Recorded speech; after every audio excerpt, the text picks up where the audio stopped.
Un nouveau crack sur le marché du pétrole. C'est dur d'imaginer ça, mais le prix du baril de pétrole, Pierre-Olivier, qui est en territoire négatif, ça a des conséquences immenses pour l'économie. Ben oui, en effet, hein, Pierre, pour vous donner une idée, là, psychologiquement, tenez bien, pour vendre son pétrole aujourd'hui au Canada, il fallait payer l'acheteur.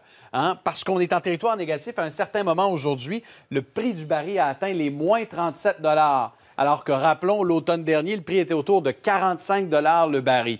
Même chose aux États-Unis. On a observé, regardez bien, au Canada, une chute aujourd'hui du prix du baril de moins 1337 à un certain moment. Aux États-Unis, moins 300 Il faut remettre les choses en perspective. Ce sont les barils qui seront livrés pour le mois de mai, donc des contrats à terme. Et ces contrats expirent demain, ce qui veut dire qu'à compter de demain, on va se fier au prix du baril pour la livraison au mois de juin.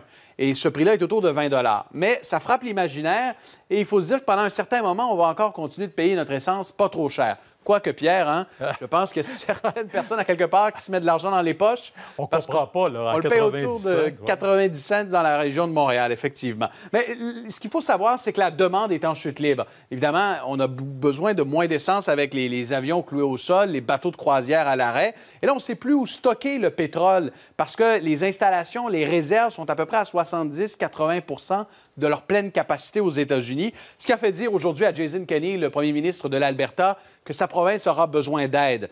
Certains analystes estiment entre 20 et 30 milliards de dollars que le fédéral pourrait éventuellement allonger. Le secteur énergétique, c'est 23 des exportations canadiennes, plus d'un demi-million d'emplois et surtout 14 milliards de revenus pour nos gouvernements. Tout ça, Pierre, a eu un effet sur les marchés financiers. On regarde les principaux indices à New York. Le Dow a piqué du nez, perdu près de 600 points aujourd'hui.